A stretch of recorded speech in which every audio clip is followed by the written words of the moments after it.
memadukan siwa Buddha dengan Islam. Itulah yang kemudian dalam Babat disimbolkan oleh pusakanya Girindrawardhana. Nama pusakanya Condong Campur. Keris Kiai Condong Campur. Ingat, kalau di dalam Babat nyebut keris kemungkinan besar adalah simbol. Nah, keris Kiai Condong Campur itu simbol kebijakan beliau. Condong itu cenderung, campur itu nyampur. Jadi pengen nyampur Islam dicampur Hindu, dicampur Buddha. Biar apa? Rakyatnya kompak. Mikirnya begitu bisa mengkompakkan rakyat. Ternyata justru keris Kiai Condong Campur gelem sama keris Kiai Sabuk Inten. Simbol lagi. Kalau sabuknya Inten, Sugeng Melarat. Sabuk Inten adalah simbol bupati-bupati pesisir yang adalah para pedagang besar. Bupati Gresik, Muslim. Bupati Tuban, Muslim. Bupati Demak, Muslim. Bupati Jepara, Muslim. Bupati-bupati wilayah ini Muslim. Dan mereka sugih. Kenapa kok sugih? Dagang. Maka ini juga semangat untuk kita ya. Dakwah ini kuat karena diantaranya adalah perniagaan. Waktu itu niaganya bukan sembarangan. Ngambil rempah-rempah di Maluku, dijualnya ke India, dijualnya ke Maskat di Oman, dijualnya ke Aden di Yaman, dijualnya sampai ke Mesir. Jadi kita ini sudah dagang dengan Mesir itu sejak zaman Fir'aun. Bapak Ibu tahu, muminya Fir'aun, mumi itu kan isi badannya dikeluarkan. Kenapa? Yang bikin busuk badan itu kan isinya lambung, usus, itu cepat bikin busuk. Nah, kalau orang di mumi itu dikeluarkan, Pak, dibedah, itu dikeluarkan, diganti isinya dengan yang bisa mengawetkan. Anda tahu untuk level Fir'aun isi badannya apa? Apa, Pak? Bukan kapur barus. Anda tahu Ramses II itu badannya isinya apa? Kapur barus. Seti, Fir'aun terkaya sepanjang sejarah Mesir, isi badannya apa? Kapur barus. Dari mana asalnya kapur barus? Barus itu di Sumatera. Di pantai barat Sumatera ada pelabuhan namanya Barus. Jadi sejak dulu yang namanya Fir'aun itu impor kapur barus dari Sumatera.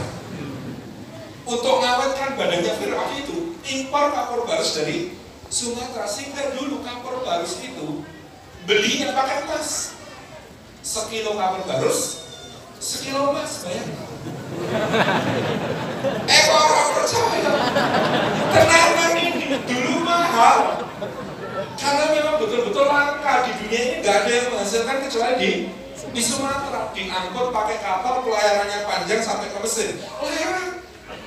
Itulah kenapa dulu Sumatera digelari Pulau Suwarna, Duipang, pulau emas dan perak. Padahal jenengan golek di Sumatera dari utara ke selatan, tambang emas dan perak itu nggak banyak.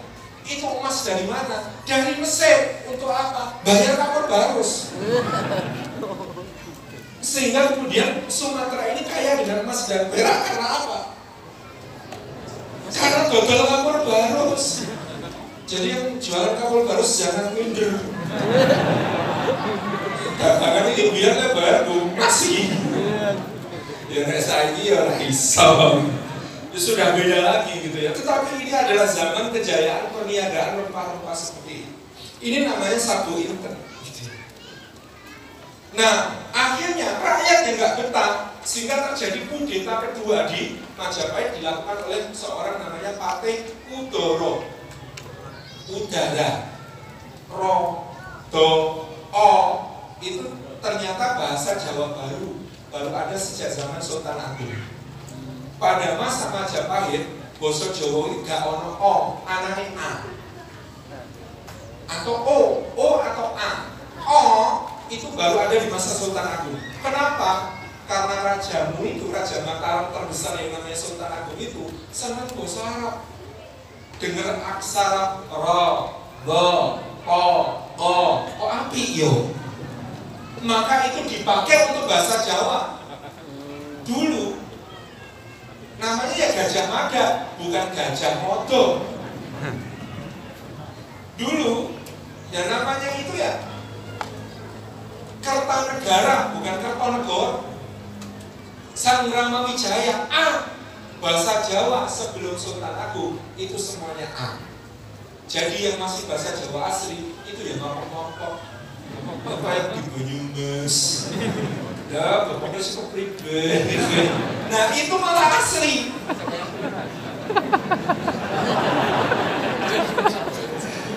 Yang bahasa Jawa yang kita pakai sekarang terutama di Solo dan Jogja itu bahasa Jawa kreasinya Sultan Agung yang karena senang bahasa Arab, ada huruf Arab ro, go, to, ko itu, maka kemudian itu beliau pakai untuk bunyi bahasa Jawa.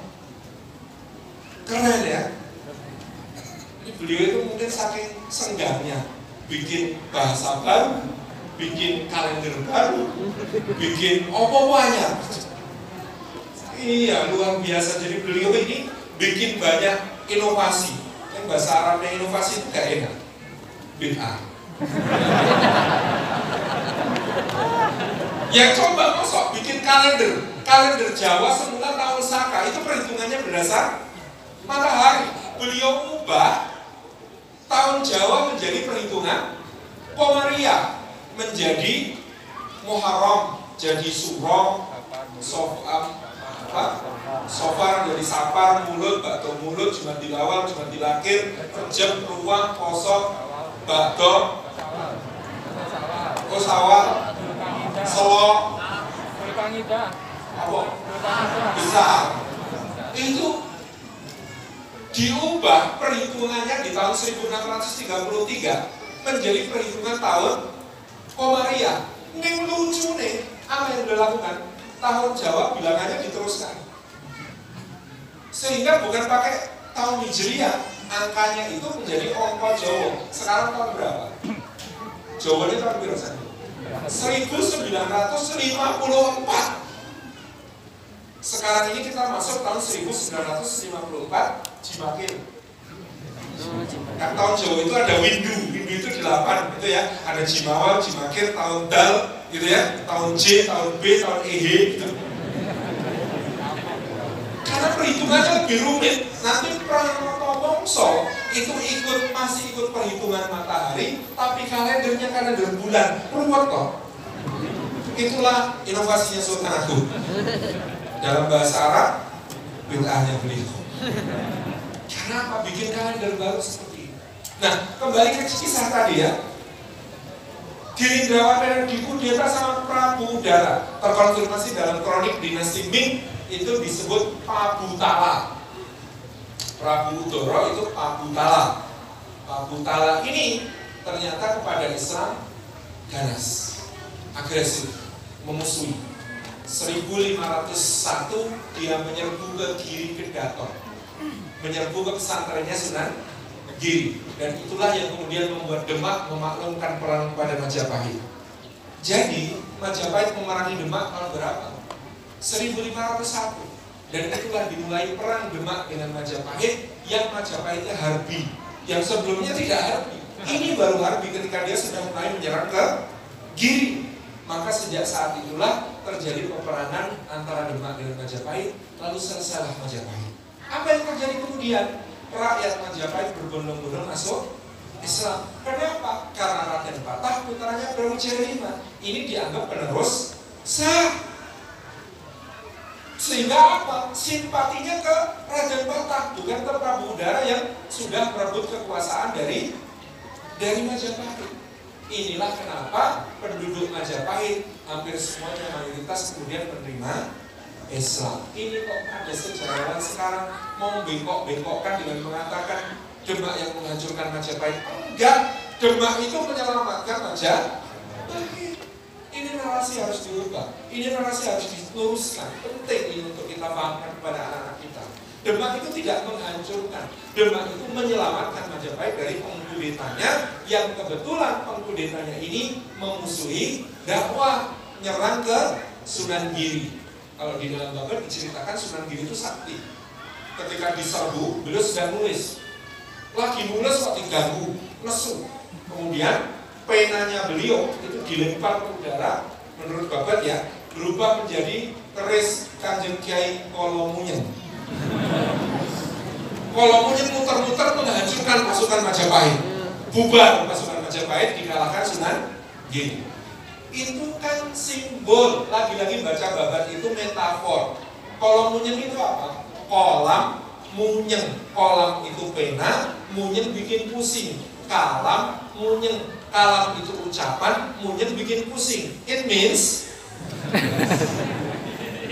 Sunan Giri mungkin ngomong, mungkin nulis tulisan, ngirimi surat kepada para panglima, yang membuat para panglima Majapahit ini konflik antara mereka sendiri, gelur dewe, hancur sendiri. Kecerdasan intelektualnya Sunan Giri dilambangkan oleh keris Kiai Kolom Munyeng. Kenapa kok ditulis begitu?